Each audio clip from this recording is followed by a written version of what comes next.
Hello everyone. तो previous session को आगे कंटिन्यू करते हैं। ठीक है, हमारे पास यहाँ पे क्वेश्चन है, for the initial screening of a admission test a candidate is given 50 problems to solve. ठीक है, if the problem that the candidate can solve any problem is 4/3, है ना। तो प्रॉब्लम सॉल्व करने की प्रोबेबिलिटी को अगर हम पी एज्यूम कर लेते हैं तो इसकी वैल्यू कितनी दी हुई है, 4/5। तो सॉल्व नहीं करने की प्रोबेबिलिटी कितनी होगी, 4/5। तो सॉल्व नहीं करने की प्रोबेबिलिटी को हम क्यू एज्यूम कर लेते हैं तो वो कितना हो जाएगा, 1/5, है ना। Then the probability that he is unable to solve less than 2 problem, है ना। तो उससे हमें प्रोबेबिलिटी निकालनी है कि वो क्या करे, लेस देन 2 प्रॉब्लम उसे सॉल्व करनी है। तो हमें प्रोबेबिलिटी क्या निकालनी है, प्रोबेबिलिटी। और यहाँ पे अगर इसको आप रैंडम वेरिएबल के टर्म्स में अगर समझो तो अगर मैं x ले लेता हूँ, number of problem unable to solve. ठीक है, तो हमें प्रोबेबिलिटी किसकी निकालनी है, probability of x less than 2 की प्रोबेबिलिटी निकालनी है ना। Probability of x less than 2 कितना हो जाएगा, p when x equal to 0 plus probability of x equal to 1। ठीक है, तो ये रैंडम वेरिएबल के टर्म्स में कर रहे हैं और क्योंकि ये बाइनोमियल है, ठीक है, तो आपको दिख रहा है, तो n की वैल्यू कितनी हो गई, 50। p हमारा कितना हो गया, 4/5। ठीक है, एंड q हमारा कितना हो गया, 1/5। तो p of capital X equal to 0 कितना हो जाएगा, 50c0, है ना। यानी वो 0 प्रॉब्लम सॉल्व नहीं कर पाता है कि नहीं। क्या होगा, वो 0 प्रॉब्लम अनेबल टू सॉल्व। और हमें किसकी प्रोबेबिलिटी दी हुई है, ये p क्या है, p है हमारा candidate can able to solve, तो ये हमारे सॉल्व करने की प्रोबेबिलिटी है। ठीक है, और ये नॉट सॉल्व करने की प्रोबेबिलिटी है। ठीक है, अब x इक्वल टू 0 मतलब कि वो सॉल्व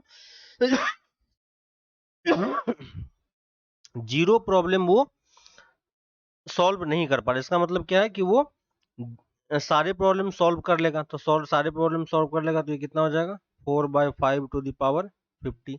और probability of x equal to 1 क्या हो जाएगा, 50c1। एक प्रॉब्लम उसे सॉल्व नहीं करनी है, ठीक है, तो एक प्रॉब्लम सॉल्व नहीं करने की प्रोबेबिलिटी कितनी हो जाएगी, 1/5। और बाकी 49 प्रॉब्लम वो क्या कर लेगा, सॉल्व कर लेगा। ठीक ना, इसको सॉल्व करेंगे, यही हमारा क्या आएगा, आंसर आएगा। तो ऑप्शन में देखो इसी फॉर्मेट में हमें दिया हुआ है, 50c0 की वैल्यू कितनी हो जाती है, 1, तो ये 4/5 टू द पावर 50 आ गई,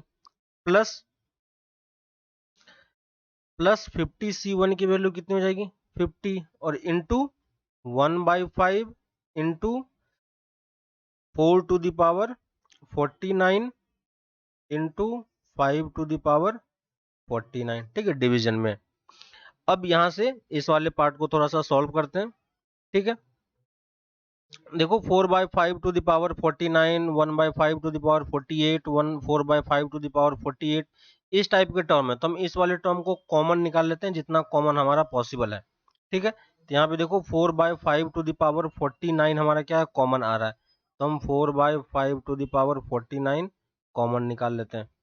ठीक है, तो हमारे पास कितना टर्म बच जाएगा, 4/5 का टर्म यहाँ बच जाएगा, और प्लस 50/5 की वैल्यू यहाँ पे हमारे पास बच जाएगी।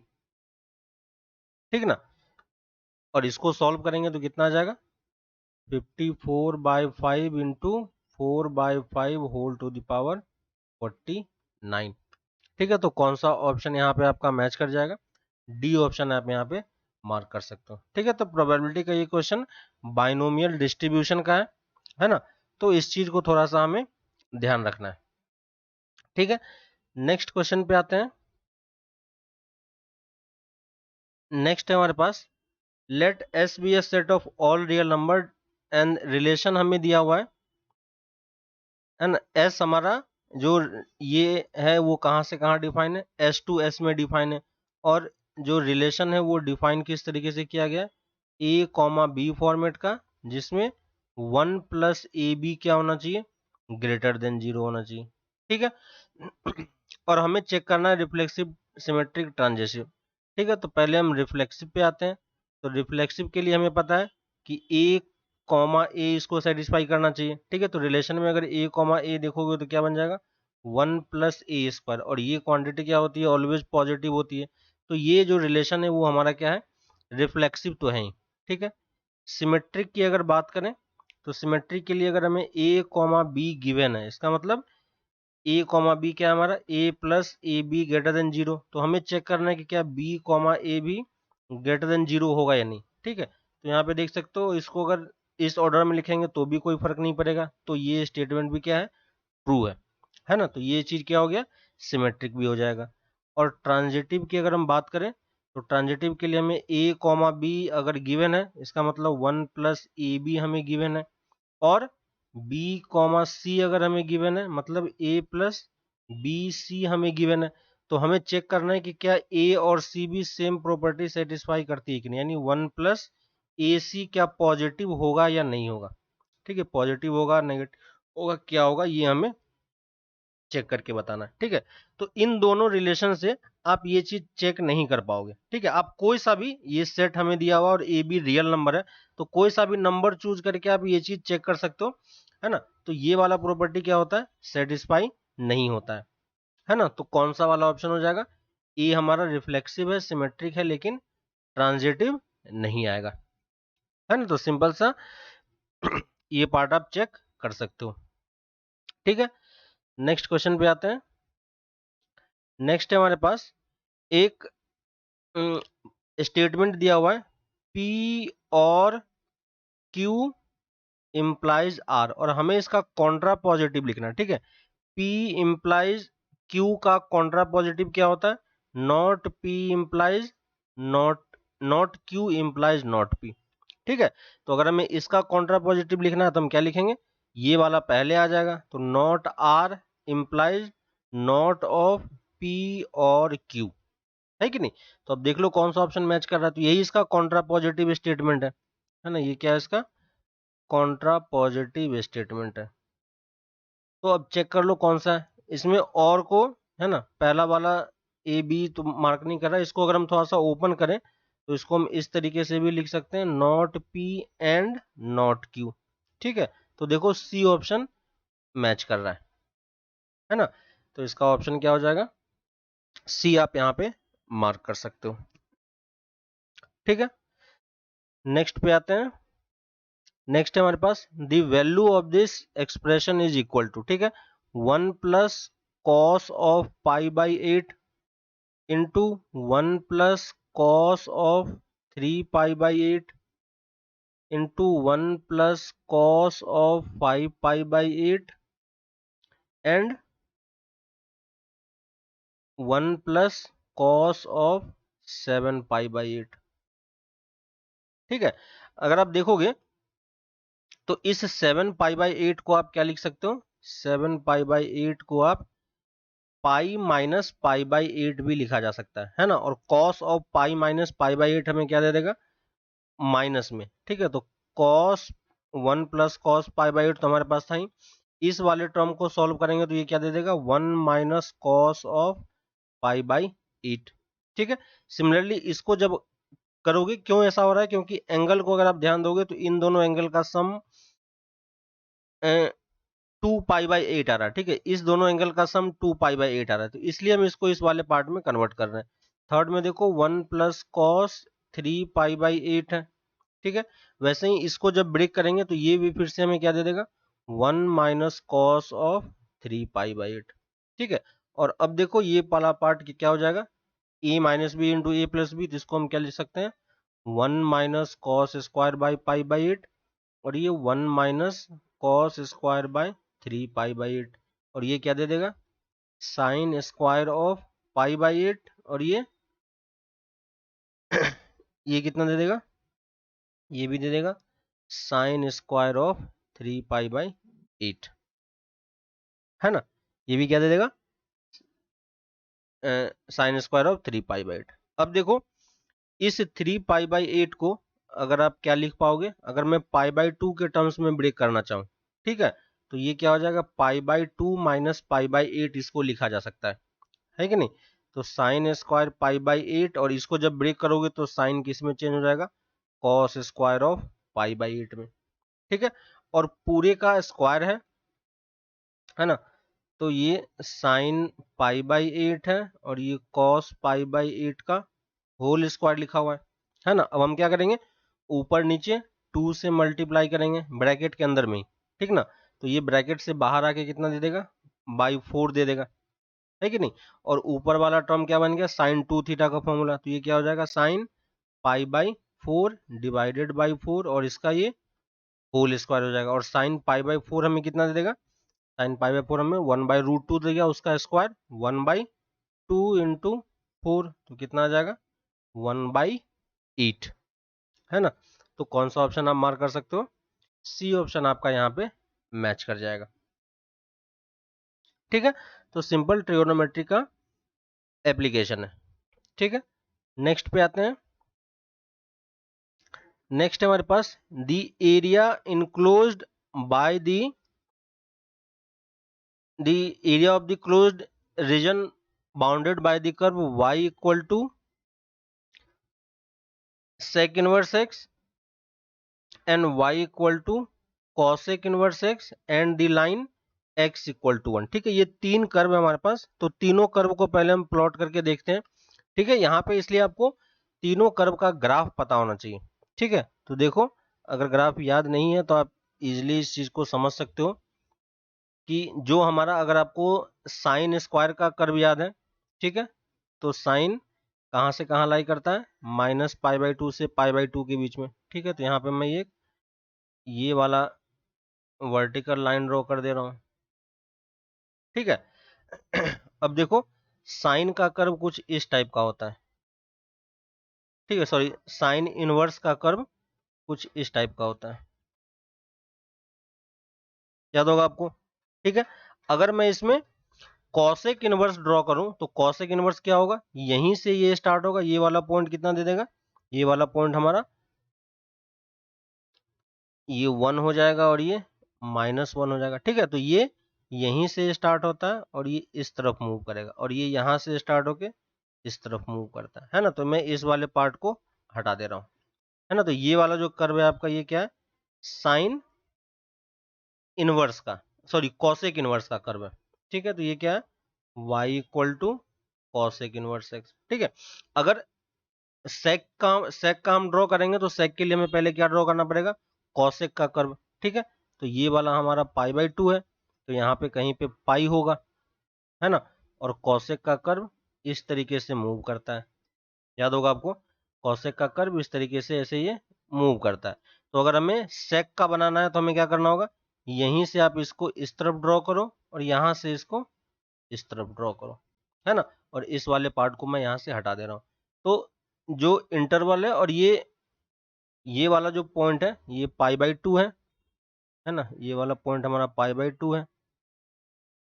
अब इन दोनों के इंटरसेक्शन की अगर आप बात करोगे, है ना, तो दोनों कहाँ पे इंटरसेक्ट करेगा, तो आपको याद होगा कि ये दोनों कहाँ पे इंटरसेक्ट करता है, ये दोनों इंटरसेक्ट करता है √2 पे, है ना, क्योंकि साइन और कॉस √2 पे होता है। तो ये वाला पॉइंट हमें कितना मिल जाएगा, एक्स कोऑर्डिनेट हमें √2 मिल जाएगा, ठीक है। और एक्स कोऑर्डिनेट अगर √2 मिल गया तो वाई कोऑर्डिनेट भी हम निकाल सकते हैं। तो वाई कोऑर्डिनेट कितना आ जाएगा, ये वाला हमारा वाई कोऑर्डिनेट π/4 आ जाएगा, ठीक है। और x इक्वल टू 1 का भी कर्व है हमें, तो x इक्वल टू 1 कौन सा कर्व होगा, ये वर्टिकल लाइन यहां से होगी जो दोनों पॉइंट से पास करते हुए जाएगा, ठीक है। तो दोनों कर्व के बीच में अगर आप रीजन देखोगे तो ये वाला रीजन मार्क हो रहा है, तो इसने हमसे यही एरिया निकालने के लिए बोला है, ठीक है। अब ये एरिया निकालने के लिए आप देखोगे कि कर्व क्या है, एक्चुअली में कर्व सिमेट्रिक है पूरा, है ना।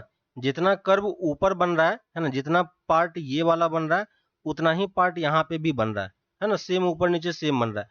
तो हम क्या करेंगे, अगर आप इस लाइन को देखोगे, ये x इक्वल टू 1 का है और ये π/4 का है, तो मैं क्या करूंगा, इसको सिर्फ इतने इंटरवल में इंटीग्रेट करके, ये हमारा सेक इनवर्स x का कर्व है, ठीक है। तो इसको मैं इतने इंटरवल में इंटीग्रेट करके हम क्या कर सकते हैं, इसको 2 से मल्टीप्लाई कर देंगे तो हमारा काम बन जाएगा, ठीक है। और इस केस में जो मैं स्ट्रिप चूज करूंगा और एलिमेंट चूज करूंगा वो इस डायरेक्शन में चूज करेंगे, ठीक है। तो मैं थोड़ा सा इसको सही से बना देता हूं। तो ये मैं इस तरीके से एलिमेंट ले रहा हूं, ये वाला, ठीक है। इसका एक कोऑर्डिनेट यहाँ पे है और एक वर्टिसेस यहाँ पे है, ठीक है। तो अगर हम एरिया की बात करें तो एरिया क्या हो जाएगा 2 टाइम्स और x ऑफ dy, क्योंकि हमने एलिमेंट इस डायरेक्शन में लिया है कि नहीं, x ऑफ dy। और ये वाला कर्व कौन सा है, y equal to sec inverse x, तो x की वैल्यू कितनी हो जाएगी सेक y। ठीक है, तो ये लेंथ जो हो जाएगा, ये टोटल x कितना हो जाएगा y माइनस 1, है ना। तो ये एरिया यहाँ पे जो आ जाएगा ये कितना हो जाएगा सेक ऑफ y माइनस का 1, और ये क्या दे देगा dy। और हमें कहां से कहां तक एंटर करना है, 0 से π/4 तक। तो ये क्या हो जाएगा 0 टू π/4। तो ये हम एरिया क्या लिख पाएंगे, तो एरिया हमारा हो जाएगा 2 टाइम्स और ये integration 0 to π/4 sec y dy minus इसका इंटीग्रेशन कितना हो जाएगा 1 dy 0 टू π/4, है ना। और यही वैल्यू हमें कैलकुलेट करनी है। सेक का अगर आपको इंटीग्रेशन पता हो, ठीक है, ये सब बेसिक इंटीग्रेशन है, ये हमें पता होना चाहिए। तो सेक का इंटीग्रेशन क्या हो जाता है ln of sec y plus tan y। ठीक है, और ये इंटीग्रेशन कहां से कहां तक जाएगा 0 टू π/4 तक, माइनस टाइम्स इसका इंटीग्रेशन कितना हो जाएगा y, और ये 0 टू π/4, और यहाँ 2 से मल्टीप्लाइड है। ठीक है, अब इसको सॉल्व कर दो, तो ये कितना हो जाएगा 2 टाइम्स ln ऑफ sec π/4 हमें कितना दे देगा √2 + 1, है ना। और ये वाला पार्ट तो हमें 0 दे देगा, और यहाँ से कितना आ जाएगा, सॉरी ये π/4 है, ये कितना है π/4 है, तो ये 2 से मल्टीप्लाई के क्या दे देगा π/2 दे देगा, है ना। तो ये हमारा फाइनल आंसर है, ठीक है ना। अब इसको ऊपर में देखते हैं, मैच कराते हैं। ऊपर में देखो 1 + √2 का कहीं टर्म ही नहीं है, ठीक है, और कोफिशिएंट में 2 से भी कहीं मल्टीप्लाई नहीं हो रहा है। इसका मतलब इसने क्या किया होगा, इस 2 को ये अंदर लेके गया होगा, है ना।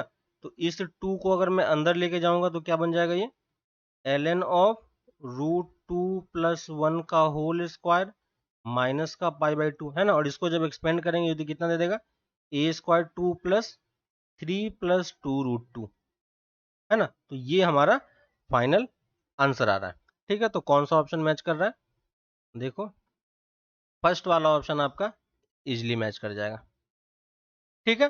तो इस तरीके से आप ये क्वेश्चन कर सकते हो, ठीक है। तो यहाँ पे ग्राफ इंपॉर्टेंट है, ग्राफ आप सही तरीके से ड्रॉ करोगे तो सारा क्वेश्चन सॉल्व हो जाएगा, ठीक है। नेक्स्ट पे आते हैं। नेक्स्ट है हमारे पास the tangents are drawn from the point alpha comma beta to the hyperbola, ठीक है। हमें हाइपरबोला की इक्वेशन दी हुई है 3x² - 2y² = 6, ठीक है। इसको पहले हम स्टैंडर्ड फॉर्मेट में कन्वर्ट कर लेते हैं, तो x²/2 - y²/3 = 1, ठीक है। और इसने क्या दे रखा, are inclined at an angle theta and phi to the X axis, ठीक है। तो वहां से जो टेंजेंस ड्रॉ की, यानी उस 2 पॉइंट से, है ना, अल्फा कॉमा इस टाइप का आपका कुछ कर्व बन रहा होगा, ठीक है। यहाँ से इसने टेंजेंट ड्रॉ किया, तो एक यहाँ पे कट कर रहा है और एक यहाँ पे कट कर रहा है। दोनों का इसने स्लोप दे रखा है ना, क्योंकि इसने एंगल दे रखा है तो हम tan थीटा और tan फाई निकाल सकते हैं। और यहाँ पे इसने क्या दे रखा है, दोनों का प्रोडक्ट दे रखा है, यानी ये किसके टर्म्स में बात कर रहा है, ये बात कर रहा है स्लोप के फॉर्मेट में, ठीक है। तो हाइपरबोला का स्लोप के फॉर्मेट में टेंजेंट का इक्वेशन क्या होता है, tangent equation of tangent in slope form, ठीक है। और किसके लिए, फॉर हाइपरबोला, ठीक है। तो ये फॉर्मूला आपको थोड़ा सा ध्यान होना चाहिए। तो ये फॉर्मूला क्या होता है, y = mx plus minus square root of a² m² - b², ठीक है। सेम टाइप का स्लोप के फॉर्मेट में इलिप्स, पैराबोला, हाइपरबोला सबके लिए एक एक इक्वेशन होती है, ठीक है। तो वो ध्यान रहेगा तो आपका क्वेश्चन जल्दी सॉल्व हो जाएगा। यहाँ पे देखो a² की वैल्यू कितनी है 2 और b² की वैल्यू 3, है ना। तो यहाँ पे हम पुट कर सकते हैं और इसको इस तरफ लेके आ जाते हैं, तो ये आ गया y - mx = प्लस माइनस, ठीक है। और इसी फॉर्मेट में भी रखते हैं y = mx plus minus square root of 2m² - 3, ठीक है। और ये इलिप्स कहां से पास कर रहा है, अल्फा कॉमा बीटा से, तो अल्फा कॉमा बीटा इसको सेटिस्फाई करना चाहिए। तो ये क्या हो जाएगा, beta equal to M alpha plus minus square root of 2m square minus का 3, है ना। अब देखो इसी में हमें अल्फा और बीटा में ही रिलेशन चाहिए, है ना। तो यहाँ से हम अल्फा बीटा इसको इस तरफ ले आके स्क्वायर कर देते हैं, तो ये बीटा माइनस एम अल्फा का whole square equal to 2m square minus 3। और ये देखो अब m में क्वाड्रेटिक बन गया, ठीक है। तो ये क्या हो जाएगा, B square beta square plus M square alpha square minus 2 beta alpha m equal to 2m square minus का 3, है ना। और m स्क्वायर में अगर आप क्वाड्रेटिक देखोगे तो इसको इस तरफ लेके आ जाते हैं, तो ये क्या हो जाएगा, m square into alpha square minus 2, ठीक है, minus times 2 beta alpha m और प्लस का beta square minus 3 equal to 0, है ना। सॉरी ये प्लस हो जाएगा, ये इस तरफ आएगा, तो beta square plus 3 equal to 0, ये हमारा इक्वेशन बन गया। और इसके दो रूट्स होंगे, है ना। m1 और m2 कैसे पता चला, क्योंकि इसने बोल रखा है कि ये इसके एंगल कितने हैं, टेन अल्फा और अल्फा थीटा एंड फाई इसके एंगल्स हैं, ठीक है। और एंगल्स के बीच में रिलेशन दिया हुआ है, ठीक है। तो अगर इसके स्लोप एंगल अगर थीटा और फाई है तो इसके स्लोप क्या हो जाएंगे, टेन थीटा और टेन फाई, है कि नहीं। और यही इसी को हम एक को m1 और एक को m2 बोल देंगे, तो यही इसके दोनों रूट हैं। और हमें क्या दे रखा है, m1 into m2 equal to 2 दे रखा है, यानी हम यहाँ पे प्रोडक्ट ऑफ रूट लगा सकते हैं। तो प्रोडक्ट ऑफ रूट क्या हो जाएगा, m1 into m2 equal to beta square plus 3 divided by alpha square minus 2। और ये वैल्यू हमें कितनी गिवन है, ये वैल्यू हमें 2 गिवन है, ठीक है। इसको सिंप्लीफाई कर लेते हैं, तो beta square plus 3 equal to 2 alpha square minus 4। और देखो जो हमें निकालना है वो क्या है, 2 alpha square minus beta square, है ना। तो यहाँ से आप निकाल सकते हो, तो 2 alpha square minus beta square की वैल्यू कितनी आ जाएगी, 7, है ना। तो यहाँ पे आप क्या फिल कर सकते हो, 7 आप फिल कर सकते हो, ठीक है। तो इस तरीके से आपको बस यहाँ पे ये वाला फॉर्मेट आपको ध्यान होना चाहिए, तो आप क्वेश्चन थोड़ा सा जल्दी कर पाओगे, ठीक है। नेक्स्ट पे आते हैं। नेक्स्ट है हमारे पास लेट एफ एक फंक्शन डिफाइन है जो कि डिफरेंशिएबल है ना। और इनिशियल कंडीशन हमें दे रखा है एफ ऑफ 0 इक्वल टू 1, और ये सेटिस्फाई कर रहा है कौन सा equation, F of X plus Y equal to F of X and F dash Y plus F dash X into F of Y, ठीक है। पहली चीज, क्योंकि ये सारे x के लिए वैलिड है, रियल नंबर से रियल नंबर में डिफाइन है, तो हम क्या कर सकते हैं, x और y दोनों की वैल्यू 0 पुट कर सकते हैं, ठीक है। तो अगर x और y दोनों की वैल्यू 0 पुट करोगे, तो पहले हम क्या कर रहे हैं, x equal to 0 Y equal to 0 put कर रहे हैं, तो लेफ्ट हैंड साइड में ये आ जाएगा, ये क्या बन जाएगा, F of 0 F dash 0 plus F dash 0 into F of 0, है कि नहीं। और यहाँ से देखो एफ ऑफ 0 की वैल्यू 1 है, तो एफ ऑफ 0 आप कैंसिल कर सकते हो, तो एफ डैश 0 की वैल्यू यहाँ से कितनी आ जाएगी, 1/2 आप निकाल सकते हो, ठीक है। तो हमारे पास एक तो टर्म हमें ये गिवन था, एक और वैल्यू हमें पता चल गई, ठीक है। लेकिन हमसे बोला लॉग ऑफ एफ ऑफ 2 की वैल्यू, एफ ऑफ 4 की वैल्यू निकालनी है, ठीक है। तो अब हम फंक्शन निकालने का ट्राई करते हैं, तो मैं क्या कर रहा हूँ, y इक्वल टू 0 पुट कर देते हैं और x इक्वल टू एक्स ही रहने देते हैं। तो फंक्शन ये क्या बन जाएगा लेफ्ट हैंड साइड में, एफ ऑफ एक्स, ठीक है, x पे कोई फर्क नहीं है, y की जगह पे हम 0 पुट कर रहे हैं, plus F dash X into F of 0, ठीक है। एफ ऑफ 0 हमें 1 गिवन था और एफ डैश 0 हमने हाफ निकाल रखा है, तो यहाँ से देखो एफ एक्स की वैल्यू हम क्या लिखाएंगे, एफ डैश 0 कितना हो जाएगा, 1/2 F x plus F dash x, और एफ ऑफ 0 कितना है हमारा, 1 है, ठीक है। तो यहाँ से देखो एफ डैश एक्स की वैल्यू आप क्या बता पाओगे, F dash X equal to 1/2 of F X, ठीक है। और अब हम यहाँ पे इंटीग्रेट करके वैल्यू निकाल सकते हैं, तो F dash x by F x करके इक्वल टू क्या हो जाएगा, 1/2, और इसको हम दोनों तरफ इंटीग्रेट कर दो, ठीक है। तो ये क्या बन जाएगा, ln of F X equal to half of X और प्लस सी। ठीक है, इनिशियल वैल्यू हमें दे रखी है एफ ऑफ 0 इक्वल टू 1 दिया हुआ है। ठीक है, तो यहाँ पे पुट कर दो तो सी की वैल्यू निकाले, एक्स की वैल्यू 0 होगी तो ये एफ ऑफ 1 1 हो जाएगा, तो ये कंप्लीट वैल्यू 0 हो जाएगी, तो सी की वैल्यू कितनी आ जाएगी, सी की वैल्यू आपको 0 मिल जाएगी। ये हमें कहाँ से मिला, एफ ऑफ 0 इक्वल टू 1 से। ठीक है, तो यहाँ से हम एल एन एफ एक्स को क्या लिख सकते हैं, equal to half of X, है कि नहीं। और हमसे इसने कौन सी वैल्यू पूछी है, L N of F of 4, तो अब यहाँ पे आप डायरेक्टली एक्स की वैल्यू 4 पुट कर सकते हो, तो L N of F of 4 की वैल्यू कितनी हो जाएगी, 1/2 इंटू 4 इक्वल टू 2। तो आप कौन सा वैल्यू यहाँ पे इंटीजर पुट कर पाओगे, 2 आप आंसर यहाँ पे इजीली फिल कर सकते हो, है ना। नेक्स्ट क्वेश्चन पे आते हैं।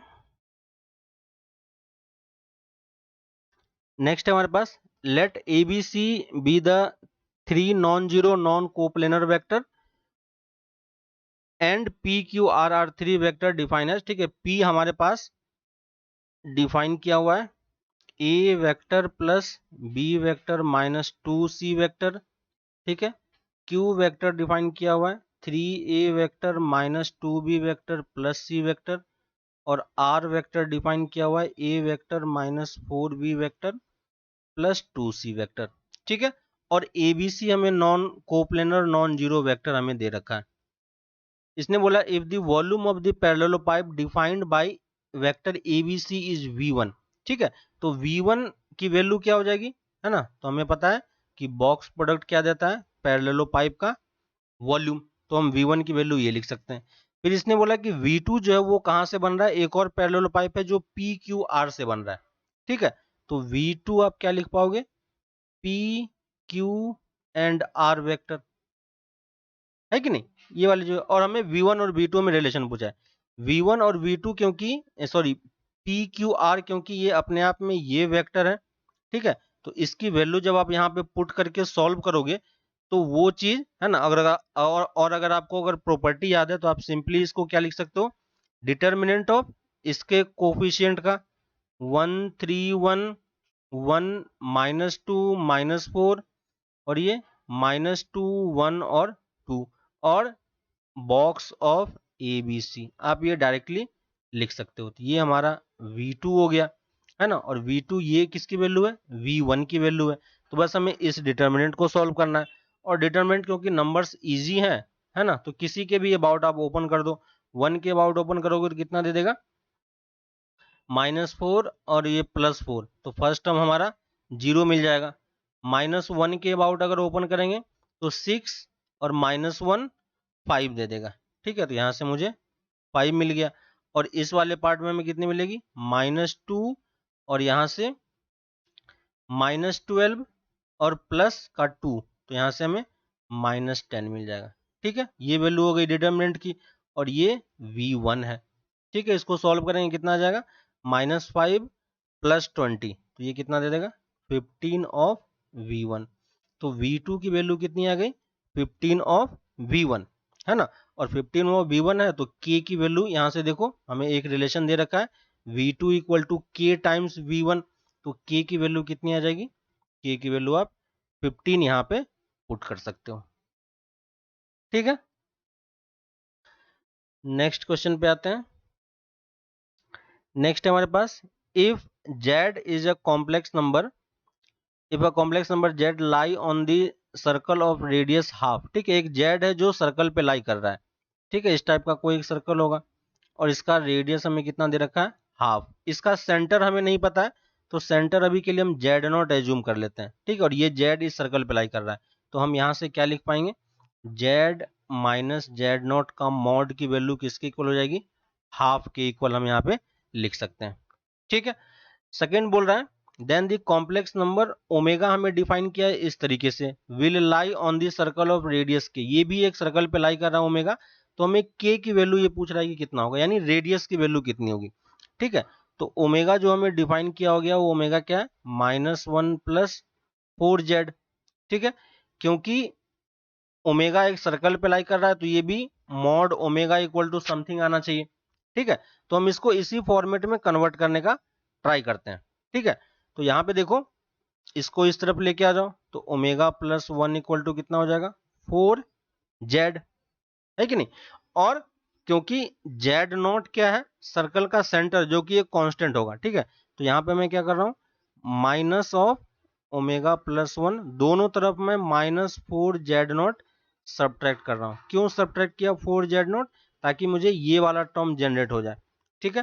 तो ये वाला टर्म इधर से कितना हो गया mod of z minus z0, ठीक है। और यहाँ पे क्या आ गया omega plus 1 -4z0 equal to 4 times z minus z0। और अगर हम दोनों तरफ अब मॉड ले लें तो ये क्या दे देगा 4 times mod of z minus z0, और z माइनस z0 की वैल्यू हमें दी हुई है, तो ये कितना हो जाएगा 2, है ना। तो जो हमारा इक्वेशन बन गया वो क्या बन गया ओमेगा प्लस 1 माइनस 4z0 का मॉड इक्वल टू 2, है ना। तो ये ओमेगा जो है ये भी सर्कल पे लाई कर रहा है, जिसका सेंटर ये होगा माइनस टाइम्स, और रेडियस कितना हो जाएगा 2। तो इसने हमसे पूछा क्या है रेडियस की वैल्यू पूछी है, तो रेडियस हम कितना फिल कर पाएंगे, रेडियस आप यहाँ पे 2 फिल कर सकते हो, है ना। तो यहाँ पे ये 2 फिल हो जाएगा। क्लियर है। नेक्स्ट क्वेश्चन पे आते हैं। नेक्स्ट है हमारे पास the value of this integration is this then k by 19 equal to, ठीक है। हमारे पास इंटीग्रेशन है, integration of sine of 101x into sine of 99x dx, और ये वैल्यू इसने बोली है किसके इक्वल है sine of 100x sine to the power 100x divided by k plus 5, ठीक है। तो हमसे इसने k की वैल्यू पूछी है, और k की वैल्यू पे बेसिस पे हम k बाय 19 निकाल सकते हैं। तो राइट हैंड साइड में जो टर्म देखोगे यहाँ पे किस टाइप का टर्म जनरेट हो रहा है 100 का टर्म जनरेट हो रहा है ना। एंगल में 100 है, जबकि यहाँ पे एंगल में कितना है 101 है, तो हम इसको ब्रेक कर सकते हैं 100 में, है ना। तो इसको हम क्या लिखेंगे 100x plus x into sine of sine to the power 99x, ठीक है। और इस वाले पार्ट को अगर आप देखोगे, ठीक है, तो देखो साइन a प्लस बी का फॉर्मूला यूज कर सकते हैं, तो क्या हो जाएगा sine of a into cos B, और ये इसके साथ मल्टीप्लाइड होगा sine to the power 99x dx, plus इसका सेकेंड टर्म क्या हो जाएगा sine A cos B plus cos A, तो ये कितना दे देगा cos of 100x into sine of x into sine to the power 99x, है ना। और ये sine x into sine to the power 99x हमें क्या दे देगा साइन टू द पावर 100, ठीक है। तो इसको मैं साइन टू द पावर 100 एक साथ लिख देता हूँ, ठीक है। ये वाला टर्म आ गया। और अब इस वाले पार्ट में देखो, इस वाले पार्ट में मैं बाई पार्ट्स यूज कर रहा हूँ, ठीक है। बाई पार्ट्स किस यूज करेंगे, इसको हम क्या करेंगे डिफरेंशिएट करेंगे, और इसको हम इंटीग्रेट करेंगे, ठीक है, क्योंकि इसका इंटीग्रेशन ईजी है, और इसको हम डिफरेंशिएट करेंगे, ठीक है। तो अब देखो फर्स्ट वाला टर्म क्या हो जाएगा साइन ऑफ 100x, ठीक है, यहाँ पे एक x भी होगा 100x इंटू इसका इंटीग्रेशन क्या हो जाएगा cos x into sine of 99x dx, यही होता है formula. Minus times integration of क्या होता है इसका डेरिवेटिव, तो derivative of sine of 100x, और फिर integration of cos x into sine to the power 99x dx, है ना। ये वाला हमारा फॉर्मूला होता है, तो मैंने बस फॉर्मूला लिख दिया है। अब देखो ये वाला पार्ट कितना हो गया साइन ऑफ 100x, इसको इंटीग्रेट कैसे करेंगे, तो इसको इंटीग्रेट करने का सिंपल तरीका क्या है कि आप क्या करो साइन x को आप t ले लो, है ना।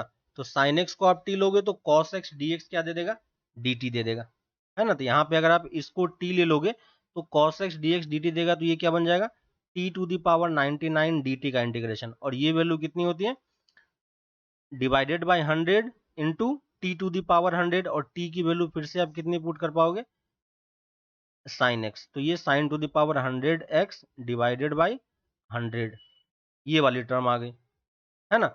और माइनस, ठीक है, माइनस का टर्म क्या होगा और यहाँ पे देखो एक और टर्म है, ये वाला टर्म भी हमारे पास ऑलरेडी है प्लस का, ठीक है। तो ये यहाँ पे मैं प्लस का लिख दे रहा हूँ, इसको इंटीग्रेट करते हैं बाद में, है ना। तो प्लस का इंटीग्रेशन है cos of 100x into sine of 100x dx, ठीक है। तो ये टर्म हमारे पास ऑलरेडी है। अब इस वाले का इंटीग्रेशन कितना हो जाएगा, तो ये हो जाएगा साइन ऑफ 100x, और इसको आप साइन एक्स को t लोगे तो ये dt बन जाएगा, ठीक है। तो ये इसको सॉल्व करने पे ये कितना दे देगा, sign to the power 100x divided by 100 minus times इसका डेरिवेटिव कितना हो जाएगा, इसका डेरिवेटिव तो cos ऑफ 100x दे देगा, ठीक है। और 100x मल्टीप्लीकेशन में भी आएगा, ठीक है। तो 100 बाहर में है, फिर 100 ऑफ cos ऑफ 100x, ठीक है। और इसका इंटीग्रेशन जस्ट अभी हमने यहाँ पे किया है, तो ये सेम इंटीग्रेशन है, तो ये कितना दे देगा, sign to the power 100x divided by 100, ठीक है। और ये dx और प्लस ये टर्म हमारे पास ऑलरेडी है, तो 100x into sine to the power 100x dx, ठीक है। यहां से देखो ये दोनों कैंसिल हो जाएगा, ये दोनों टर्म सेम है, ठीक ना। तो ये वैल्यू एक्चुअली में किसके इक्वल हो जाएगी, ये दोनों कैंसिल हो जाएगी, ठीक है।